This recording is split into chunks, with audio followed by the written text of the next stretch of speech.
کیا army chief کے اہل خانہ کا ڈیٹا چوری؟ چونکا دینے والے انکشاف۔ نادرا نے تفصیلی بیان جاری کرتے ہوئے آرمی چیف کے اہل خانہ کا ڈیٹا چوری ہونے کی تصدیق کر دی۔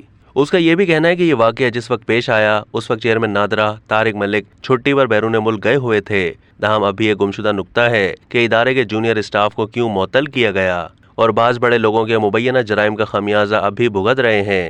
نادرا نے اپنے تفصیلی موقف میں کہا ہے کہ آرمی چیف کے اہل خانہ کے ڈیٹا تک غیر قانونی رسائی کی تحقیقات کا موضوع نادرا کے شہریوں کے ڈیٹا کو غیر مجاز رسائی سے بچانے کے لیے سخت اقدامات کا تسلسل ہے۔ جب انہوں نے جون 2021 میں چیئرمین نادرا کا چارج سنبھالنے کے بعد پریمیئر سیکیورٹی ایجنسی سے مدد طلب کی۔ نادرا مختلف شعبوں بشمول مالیاتی اداروں، ٹیلی کمیونیکیشن انڈسٹری، سرکاری اداروں اور قانون نافذ کرنے والے اداروں کو ان کے جائز استعمال کے لیے شناخت کی تصدیق کی خدمات فراہم کرتا ہے۔ یہ تمام ادارے قانونی طور پر دستخط شدہ معاہدے کے تحت نادرا کی تصدیقی خدمات تک رسائی حاصل کر رہے ہیں۔ غیر افشاں معاہدے سمیت افسوس کی بات یہ ہے کہ آرمی چیف کے عہدے پر تعیناتی سے پہلے مختلف اداروں کے متعدد صارفین نے جنرل عاصم منیر کے ڈیٹا تک رسائی حاصل کی تھی جو بظاہر ناجائز مقاصد کے لیے کیا گیا تھا۔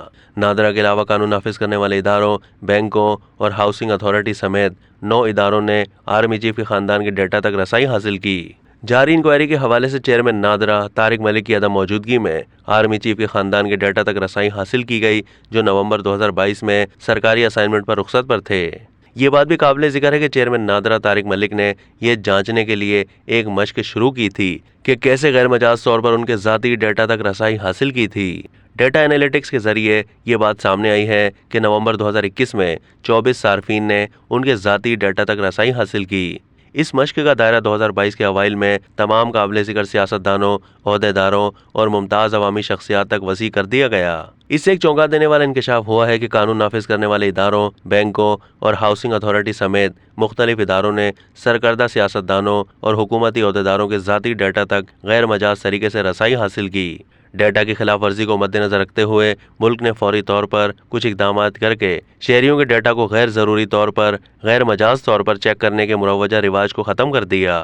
نادرا آرڈیننس 2000 کے سیکشن 28 کے تحت شہریوں تک غیر مجاز رسائی ایک ناقابل ضمانت جرم ہے جس کی سزا 5 سال قید، 10 لاکھ روپے جرمانہ یا دونوں ہو سکتی ہے۔ اس نظام نے مختلف اوقات میں فعال آڈیٹنگ سافٹ ویئر اور سیکیورٹی چیک کے ذریعے شہریوں کی ذاتی اور خاندانی معلومات تک غیر مجاز رسائی حاصل کرنے کے لیے ملازمین کی کوششوں کو مؤثر طریقے سے ناکام بنا دیا تھا۔